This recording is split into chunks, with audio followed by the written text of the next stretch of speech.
ये सब मेरे साथ ही क्यों? कभी प्रियजन बिछुड़ जाते हैं, कभी मेहनत का फल नहीं मिलता, कभी हर दिशा में अंधेरा दिखाई देता है। ऐसे में एक प्रश्न भीतर से उठता है, क्या भगवान हमारी परीक्षा ले रहे हैं? हम सब ने यह सवाल अपने जीवन में किसी न किसी मोड़ पर जरूर पूछा है। जब तक सब कुछ ठीक चलता है तब तक हम कहते हैं भगवान बहुत दयालु है, लेकिन जैसे ही कोई विपत्ति आती है मन तुरंत शिकायत कर उठता है, भगवान आपने मेरे साथ ऐसा क्यों किया? पर क्या सच में भगवान परीक्षा लेते हैं या फिर वे किसी अदृश्य शक्ति से ऊपर उठाना चाहते हैं? भगवान परीक्षा क्यों लेते हैं? समझने की पहली सीढ़ी, ईश्वर सर्वज्ञ है। वे जानते हैं कि कौन क्या कर रहा है, कौन कितना धैर्य रखता है और कौन किस ऊंचाई तक जा सकता है। तो फिर परीक्षा क्यों? सच्चाई यह है, भगवान परीक्षा इसलिए नहीं लेते कि उन्हें हमारे परिणाम जानने हैं, बल्कि इसलिए कि हमें अपनी शक्ति का अनुभव कराना है। जैसे एक शिक्षक परीक्षा इसलिए नहीं लेता कि उसे छात्र की जानकारी चाहिए, बल्कि इसलिए कि छात्र को स्वयं यह महसूस हो कि उसने क्या सीखा है। उसी तरह ईश्वर की परीक्षा हमें हमारी क्षमता का एहसास कराने आती है। जब जीवन कठिन लगता है तब आत्मा का विस्तार होता है। हर कठिन समय के पीछे एक रहस्य छिपा होता है। कठिनाई हमें दो विकल्प देती है, या तो टूट जाओ या निखर जाओ। भगवान की योजना हमेशा दूसरे विकल्प की ओर होती है। वे नहीं चाहते कि हम हार माने, बल्कि यह चाहते हैं कि हम भीतर से मजबूत बने। उदाहरण अर्जुन का। कुरुक्षेत्र केवल युद्ध नहीं था, वह उनकी आंतरिक परीक्षा थी। भगवान कृष्ण ने अर्जुन से पूछा, हे पार्थ, तू युद्ध से नहीं भाग सकता, क्योंकि यह तेरी आत्मा की परीक्षा है। तू स्वयं को जान।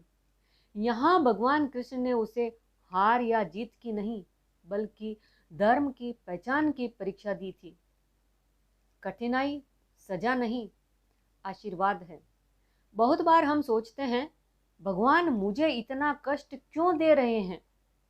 परंतु क्या कभी सोचा, यह कष्ट किसी वरदान का रूप भी हो सकता है? मीरा का विषपान, हरिश्चंद्र का सत्यनिष्ठ जीवन, प्रहलाद की आस्था, इन सब का अर्थ केवल दुख नहीं था। यह भगवान की ओर से भेजा गया आत्म जागरण का अवसर था। मीरा विष पी गई पर मर नहीं गई, क्योंकि उनका विश्वास अमर था। प्रहलाद अग्नि में बैठे पर जले नहीं, क्योंकि उनका मन ईश्वर में स्थित था। हरिश्चंद्र ने सब खो दिया पर अपना सत्य छोड़ा नहीं, और वही उनकी विजय बन गया। इसलिए जो परीक्षा हमें गिराने आती है, वही हमें ऊंचा उठाने का माध्यम भी बनती है। जब भगवान चुप होते हैं, कभी आपने महसूस किया है, जब आप सबसे ज्यादा टूटे होते हैं तब भगवान मौन रहते हैं। आप पुकारते हैं, रोते हैं, पर उत्तर नहीं मिलता।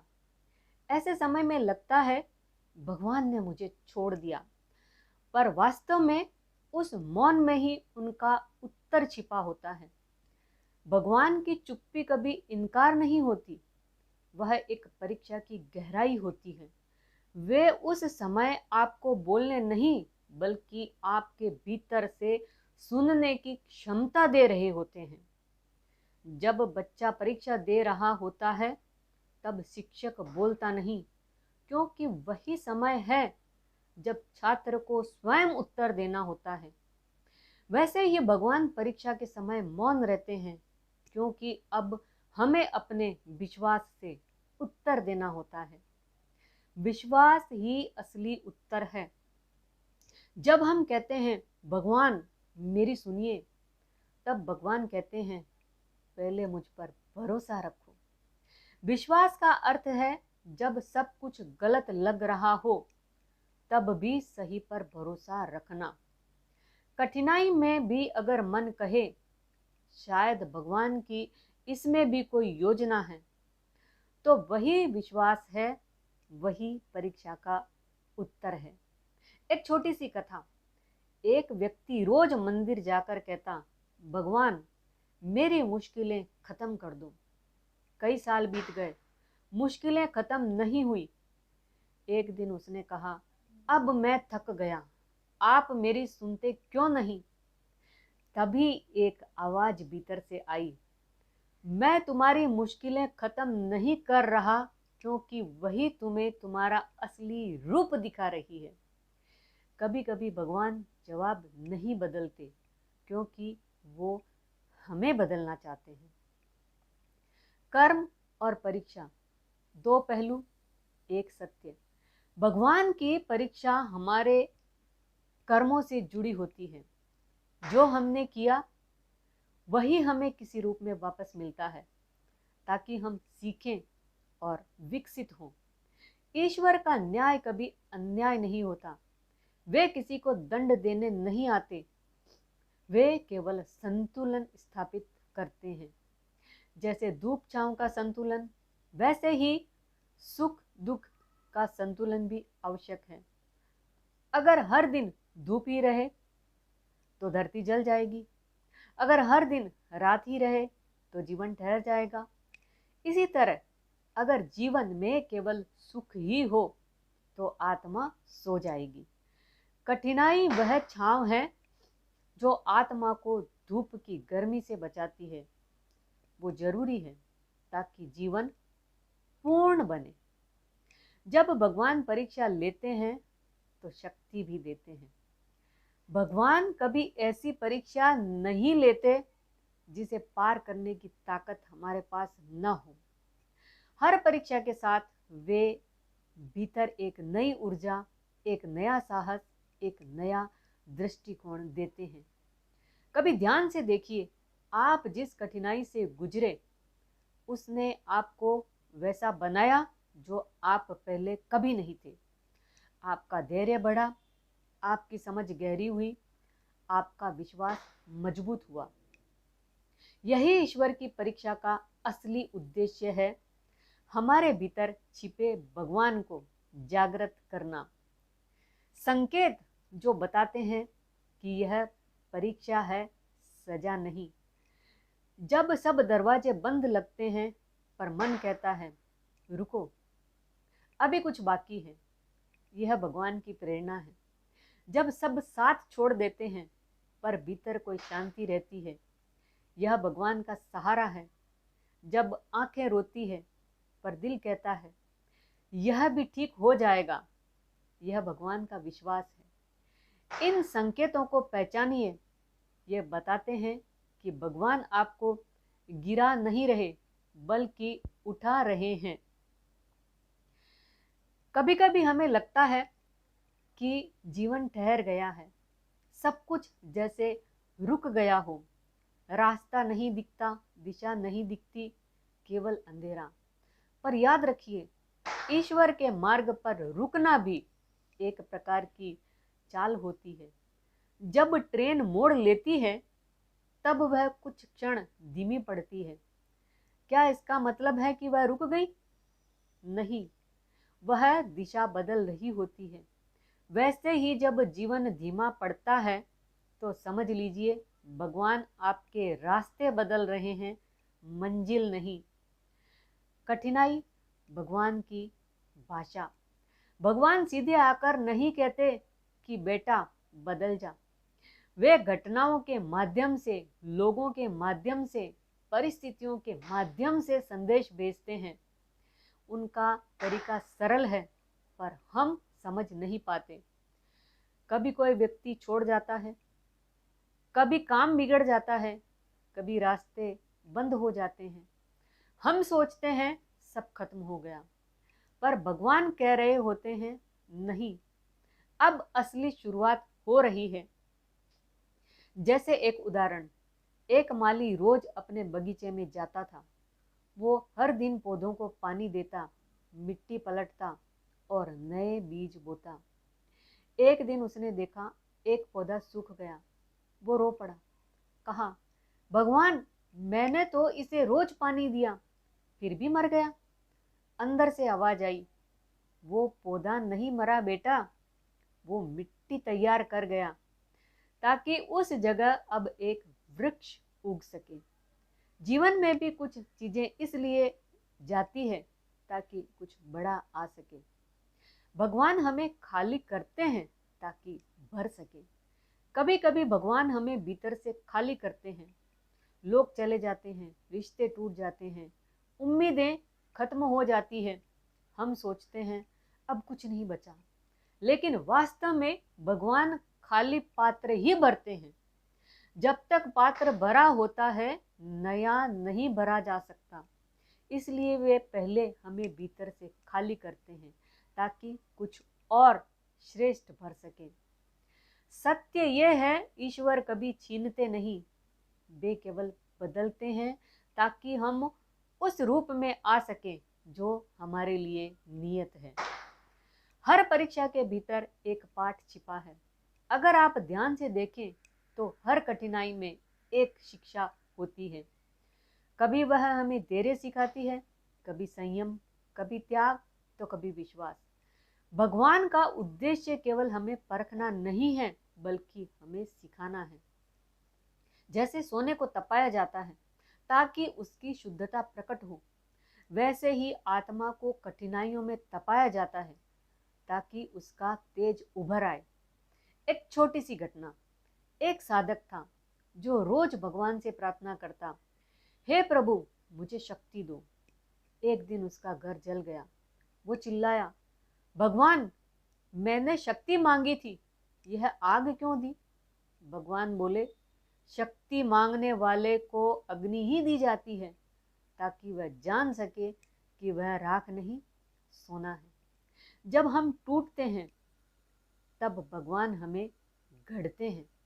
जिस प्रकार मूर्तिकार पत्थर को तोड़ता है ताकि एक सुंदर प्रतिमा बने, वैसे ही भगवान हमें कभी कभी तोड़ते हैं ताकि हमारा असली रूप बाहर आए।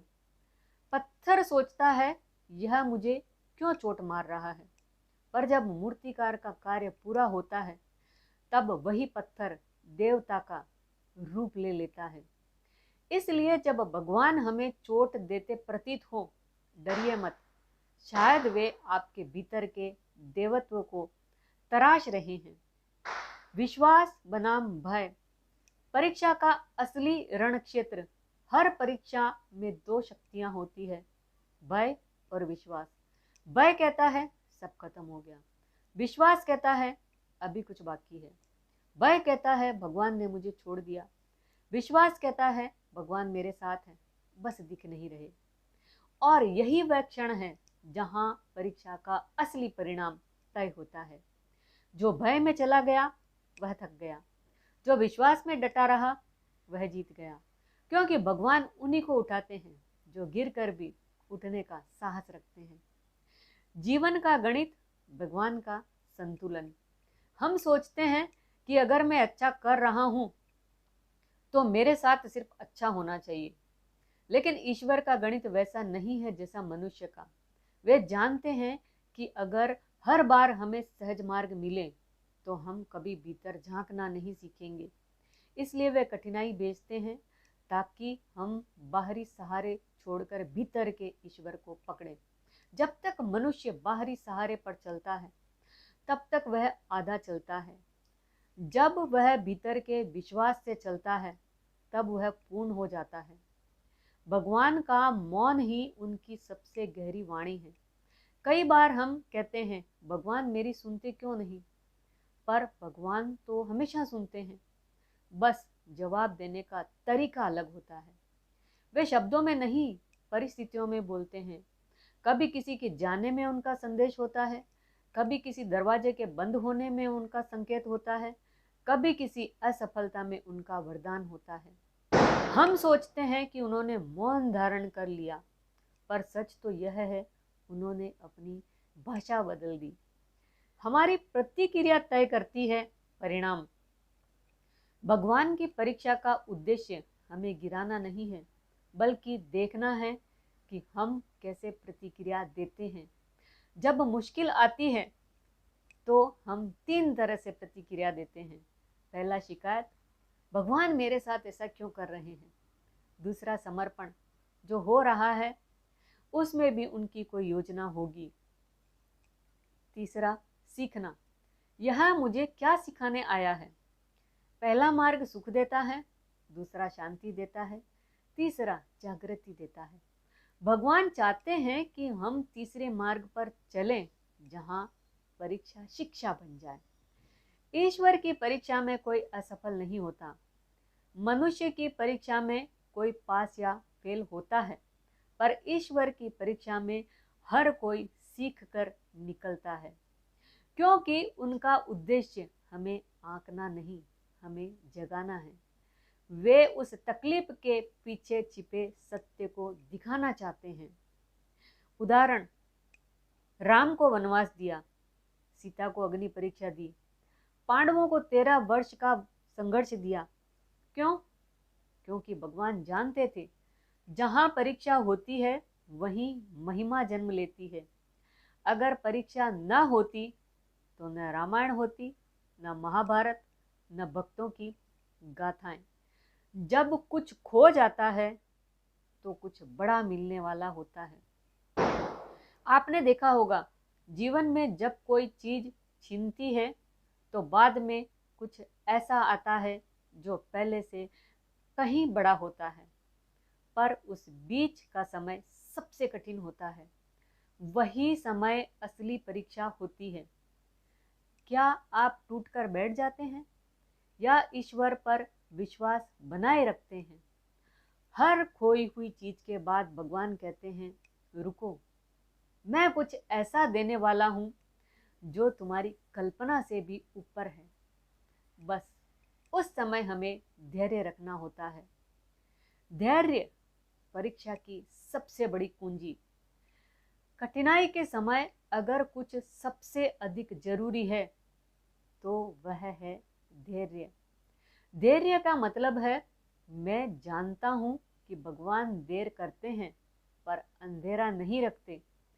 हर बीज को अंकुर बनने में समय लगता है। अगर किसान रोज बीज खोद कर देखे कि अंकुर निकला या नहीं, तो पौधा कभी नहीं उगेगा। वैसे ही अगर हम हर दिन भगवान से पूछें कि अब तक क्यों नहीं हुआ, तो हम उसकी योजना को अधूरा कर देते हैं। भगवान समय से नहीं, सही समय पर उत्तर देते हैं। जब कठिनाई खत्म नहीं होती, तब विश्वास की शुरुआत होती है। हर कोई चाहता है कि जीवन में कठिनाई जल्द खत्म हो जाए, पर कोई यह नहीं सोचता कि कठिनाई खत्म नहीं होती, वह रूप बदलती है। भगवान हर बार नई स्थिति भेजते हैं, कभी दर्द के रूप में, कभी अभाव के रूप में, कभी लोगों के रूप में। क्यों? क्योंकि हर परिस्थिति हमारी आत्मा का नया अध्याय खोलती है। कठिनाई खत्म होने की प्रार्थना मत कीजिए, बल्कि यह प्रार्थना कीजिए, हे प्रभु, मुझे इतना मजबूत बना दो कि मैं हर कठिनाई को सीख में बदल दूं। यही ईश्वर की परीक्षा पास करने का सबसे बड़ा रहस्य है। भगवान परीक्षा इसलिए लेते हैं ताकि तुम खुद को पहचान सको। हम सोचते हैं कि भगवान हमें परख रहे हैं, पर वे तो हमें हमारे असली रूप से मिलवा रहे हैं। जो व्यक्ति सोचता था मैं कुछ नहीं कर सकता, वही परीक्षा के बाद कहता है, भगवान ने मुझे बचाया। वास्तव में भगवान ने कुछ नहीं किया, उन्होंने सिर्फ तुम्हें तुम्हारी शक्ति से मिलवाया। कठिनाई एक आईना है जिसमें हम अपना असली चेहरा देख पाते हैं। जब जीवन सुखमय होता है, हम दिखावे में रहते हैं। जब जीवन कठिन होता है, तब हम सच्चे बनते हैं। ईश्वर की परीक्षा में केवल 2 प्रश्न होते हैं। क्या तुम विश्वास रखोगे जब सब कुछ टूट रहा हो? क्या तुम प्रेम करोगे जब कोई तुम्हें समझ न पाए? इन दोनों प्रश्नों के उत्तर अगर हाँ हैं तो समझ लीजिए आपने परीक्षा पास कर ली। भगवान के लिए डिग्री, पैसे, प्रसिद्धि या पद नहीं मायने रखते। वे केवल यह देखते हैं कि तुम्हारे भीतर कितना प्रेम और धैर्य बचा है। हर न के पीछे एक हाँ छिपी होती है। जब भगवान न कहते हैं तो वे इनकार नहीं कर रहे होते, वे बस कह रहे होते हैं अभी नहीं, थोड़ा इंतजार करो। वो चीज आज तुम्हारे पास नहीं है, वह इसलिए नहीं कि तुम उसके लायक नहीं, बल्कि इसलिए कि समय अभी परिपक्व नहीं हुआ। भगवान तुम्हारे सपनों को रोकते नहीं, वे उन्हें सही दिशा में ले जाने के लिए धीमा करते हैं।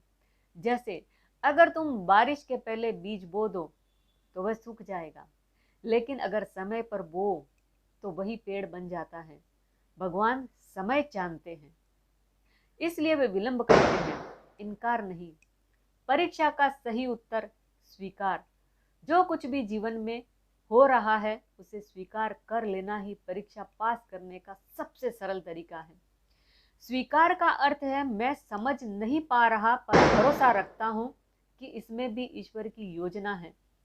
जब हम परिस्थिति को स्वीकार करते हैं तो मन शांत हो जाता है, और जब मन शांत होता है तब भीतर की बुद्धि जागती है। वही बुद्धि हमें रास्ता दिखाती है। इसलिए भगवान कहते हैं जो शांत है वही मुझे देख सकता है। जब तुम हार मानते हो भगवान शुरू करते हैं। अक्सर जब हम कहते हैं अब मुझसे नहीं होगा, तभी भगवान कहते हैं अब मेरा समय शुरू हुआ। मनुष्य की सीमा वहीं खत्म होती है जहां भगवान का सामर्थ्य शुरू होता है। इसलिए हार मत मानो, क्योंकि जो तुम्हारे बस में नहीं वो भगवान के बस में है, और जो भगवान के बस में है वो असंभव नहीं। भगवान की योजना हमेशा परिपूर्ण होती है। कभी कभी हम सोचते हैं मेरे साथ ही ऐसा क्यों, लेकिन जब कुछ समय बीत जाता है तो समझ आता है अरे जो हुआ वही ठीक हुआ। ईश्वर की योजना हमेशा परिपूर्ण होती है, बस वह हमारी सीमा से मेल नहीं खाती। हम चाहते हैं अभी, भगवान कहते हैं सही वक्त पर। उनका हर विलंब किसी बड़ी तैयारी का संकेत होता है। कैसे पहचाने कि परीक्षा खत्म होने वाली है? जब मन भीतर से शांत महसूस करने लगे, भले बाहर हलचल हो। जब रोने के बाद भीतर से मुस्कान आने लगे बिना किसी कारण के। जब किसी कठिनाई में भी कृतज्ञता महसूस हो, धन्यवाद भगवान, आपने मुझे ये सिखाया। यह संकेत है कि अब परीक्षा का परिणाम आने वाला है। जैसे वर्षा के बाद नई हरियाली आती है, वैसे ही कठिनाई के बाद एक नया जीवन खिलता है। आप पहले जैसे नहीं रहते, आप में गहराई आ जाती है, विचार बदल जाते हैं, प्रेम की समझ बढ़ जाती है, और सबसे बड़ी बात, आप ईश्वर के और करीब आ जाते हैं। भगवान की परीक्षा का परिणाम गौरव नहीं बल्कि जागृति होती है। भगवान हमारी परीक्षा नहीं लेते हैं, इसलिए नहीं लेते हैं कि हमें दुख मिले, बल्कि इसलिए कि हमें बड़ा बना सके। कभी कभी हमें खोना पड़ता है ताकि हम पा सकें, रोना पड़ता है ताकि दिल खुल सके, और गिरना पड़ता है ताकि विश्वास जग सके। हम परीक्षा में भगवान से यही पूछते हैं, क्या तुम अब भी मुझ पर भरोसा रखोगे? अगर उत्तर हाँ है तो वही तुम्हारी विजय है। जीवन में जो भी घटा वह तुम्हारे विरुद्ध नहीं था, वह तुम्हारे भीतर के तुम को जगाने के लिए था। भगवान ने कभी तुम्हें छोड़ा नहीं, बस तुम्हें इतना अकेला किया कि तुम उन्हें महसूस कर सको, और जब तुम उन्हें पा लेते हो तब हर परीक्षा वरदान बन जाती है। भगवान परीक्षा नहीं लेते, वे आत्मा को जगाते हैं। नमस्कार।